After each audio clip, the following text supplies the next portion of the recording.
Hey everyone, welcome to my video editorial of CodeTON Round 9. First of all, thank you to you-know-who for this opportunity. This video would not be possible without him. There will be hints and I'll be trying to explain my logic for the problems. I hope you enjoy and like and subscribe if you had fun and learned something new. Problem A, here you are given an integer n which is at most 50, and you have to construct an array that satisfies this. No element can be greater than 100. The elements of the array have to be strictly increasing, and for any elements I and j, ai mod I cannot equal aj mod j. Let's look at the array on the screen. 11 is at index 3 and 37 is at index 5. 11 mod 3 and 37 mod 5 both equal 2, so this array does not fit our construction. Let's look at an array that does. Now let's look at what happens when we take every element modulo I. As you can see, the ith element is equal to I minus 1 mod I. How can we show this has to be the case? Any element mod 1 is equal to 0, and any element mod 2 is equal to 1 or 0. However, we already have an element that is equal to 0 under mod, so this element has to be equal to 1. We can use a similar logic to show that the next element has to be equal to 2 mod 3, and so on. How can we construct this? Think about it. Trivially, we know I minus 1 equals I minus 1 mod I, so let's try that. Here we have an issue. The first element is 0 when that's not allowed. How can we fix this? It's actually pretty simple. We can add I to all of the elements. In this way, the largest element is 99, which is less than 100, and the condition is still fulfilled. Now let's code it up. The code is pretty simple. We just output I plus I minus 1, or 2 times I minus 1 for each value of I. Problem B. In this problem, we are given a string, and for a string, let's define a function f. Fs is equal to the number of unique substrings of that string. Let's look at the string ABAA. We have A, AB, ABA, ABAA, BA, BAA, and AA. That's a total of 8 unique substrings. Our goal for the problem is, given a string, find a substring such that Fs is even. For example, for the string on screen, ABA is equal to 8, which is even. Now, how can we solve this problem? Let's take a look at smaller cases first. Let's look at a string of size 1. Fa is equal to 1, which is odd. And now let's look at strings of size 2. There are 2 cases here. The characters are either equal to each other or they're not. If they are equal to each other, there are 2 possible substrings. In this example, the 2 substrings are A and AA, which means that if there are 2 adjacent characters that are equal, we have an even substring. What about if they are different? In this case, we have 3 unique substrings. Continuing with this, let's look at the 3 cases of size 3 where we don't have a good substring yet. The first case is where all 3 are different. In this example, we have A, AB, ABC, B, BC, and C. We have 6 unique substrings which are even, so we can claim if there are 3 adjacent characters that are different, we have an even substring. What if this isn't the case? What if the string has the pattern ABA, where the first and third character are the same? In this example, we have A, AB, ABA, B, and BA. This is odd, so it won't help us. Let's generalize. What if the entire string is alternating? Let's look at an alternating string of size n. There are 2 unique substrings of size 1, A and B. What about size 2? There are also 2, AB and BA. What about size n? There is only 1 of size n. We can generalize this to say there are 2n minus 1 unique substrings of an alternating string. As 2n minus 1 is always odd, it is impossible to find an even substring for an alternating string. If the string isn't alternating, it will have either 2 same characters adjacent to each other, or 3 unique characters next to each other. Now we can code this up. Let's try to find if 2 adjacent characters are the same and print them if we find them. Now let's do the same for 3 unique characters next to each other. Finally, we print -1 if we can't find any. We print -1 if we have an alternating string. Problem C1. In this problem, we are given 2 integers, x which is less than 10 to the 6th and m which is less than 10 to the 18th. For all the integers y in the range 1 through m, we want to know how many of these integers are there where x or y is divisible by y XOR x. For example, let's look at when x equals 6 and m equals 9. There are 3 cases where this holds. The first is when y equals 4. 4 XOR 6 is equal to 2, and both 4 and 6 are divisible by 2. 5 is also good. 5 XOR 6 is equal to 3, and 6 is divisible by 3. Finally, 7 XOR 6 is equal to 1, which divides both 7 and 6. What about when y equals 8? 6 XOR 8 is equal to 14, and neither 8 or 6 are divisible by 14, so 8 does not count. Hint, let's look at a case where x is equal to 5 and y is equal to 800. 5 XOR 100 is equal to 97. As you can see, 97 is much larger than 5, so it can't divide 5. On the other hand, 97 is very close to 100, but not exactly 100, so we can't divide it. We can use our intuition to understand if y is much larger than x, y doesn't work for us. Can we come up with a strict bound? Try to think for a little bit. Claim, if y is greater than 2 times x, neither y or x will divide x, or y. Let's look at the bits of 49 and 100. As you can see, the highest bit of 100 is higher than the highest bit of 49. This is because multiplying a number by 2 will shift a number's bit to the left, and adding a positive integer to a number will not lower its highest bit. Now we know that the highest bit of x and y will be different. Since y's highest bit will be the highest bit, and y and x will not have the same bit activated, we know the highest bit of x, or y will be the highest bit of y. Let's look at x, or y. Consider the two cases. Either y or x has to be divisible by x, or y. Let's look at both cases. X can't be divisible by x, or y. Why? Y XOR y has a higher highest bit, so it will always be larger than x. A number larger than x cannot divide x. Let's look at the other case. Can x, XOR y divide y? The answer is no again.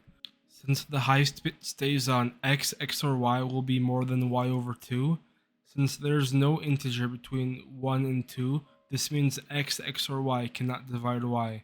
So this shows this is impossible. Since x, XOR y can neither divide x or y, we can ignore all cases where y is greater than 2 times x.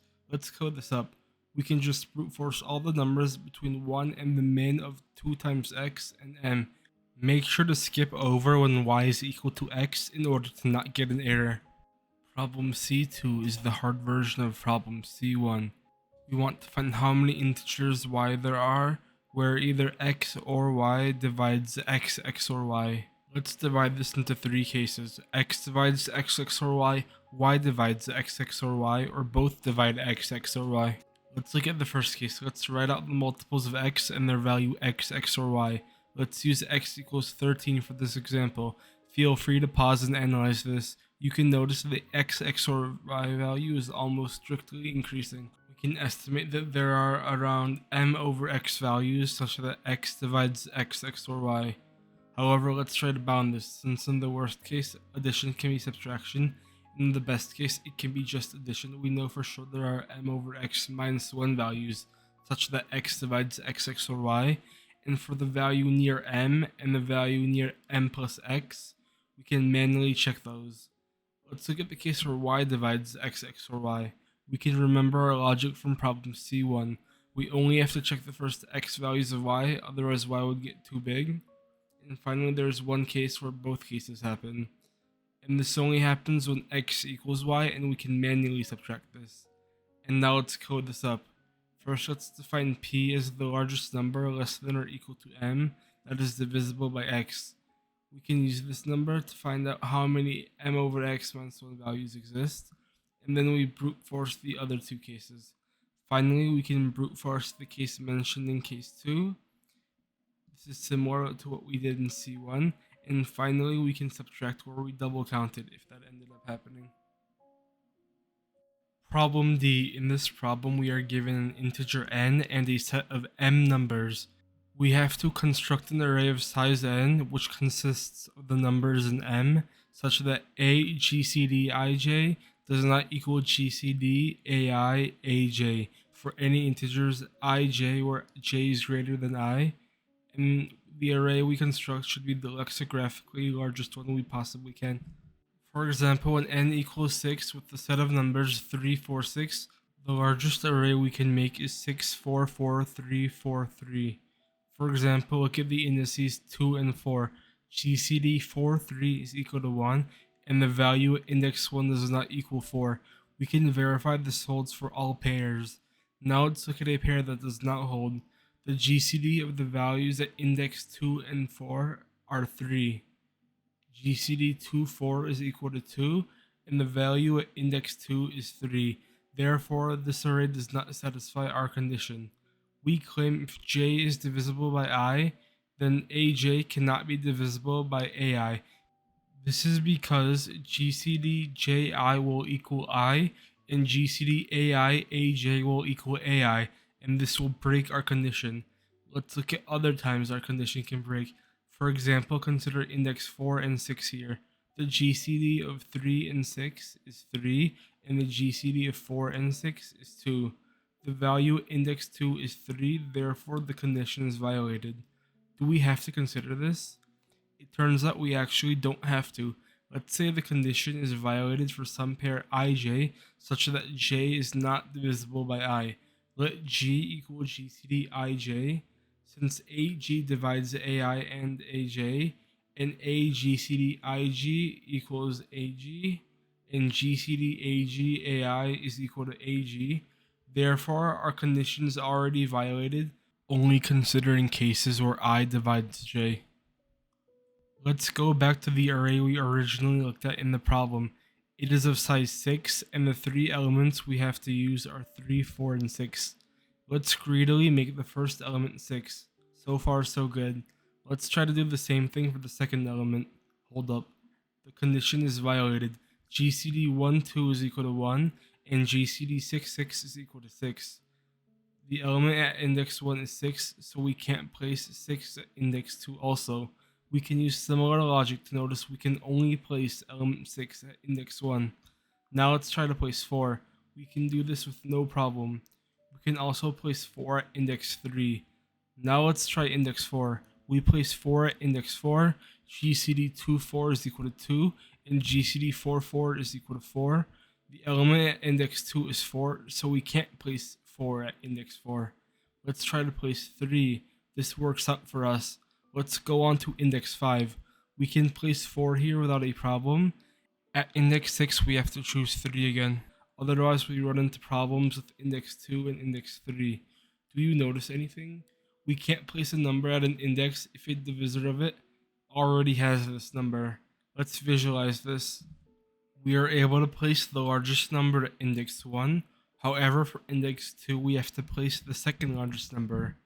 We are able to place the second largest number for all prime numbers, because the only divisor we have to worry about is 1. What about numbers with 2 divisors such as 6, 10, and 15? In this case, we have to place the best number we can. We can't place the largest number or the second largest, so we have to place the third largest number. For numbers of 3 prime factors, we place the fourth largest number. We can go layer by layer. Each number in each layer, we will give the largest number we can give to it. A number with k prime factors will be on the k plus 1th layer and have the k plus 1th largest number. Let's first write some code to figure out how many prime factors each number has. We can use this to determine what layer each number will be on. We can use a sieve here and calculate it in n log n. Now let's go to the problem. First, let's handle the case where the array is impossible to construct. Imagine the number 2 to the m appears in the array. This number will be on layer m plus 1 because it has m prime factors. However, we only have m numbers, so this case is impossible for us. We can handle this by checking the log of n and comparing it to m. Otherwise, we print out what layer that number is on according to how many prime factors it has, which was stored in P. The largest number is in index m of the array S. We will use this number when the number has 0 prime factors, aka the number 1. The second largest number will be in index m minus 1. We will use this number for prime numbers. So a number with k prime factors will be at index m minus k in array S. So we can just print that out. If you made it this far, thank you so much, and thanks for supporting me.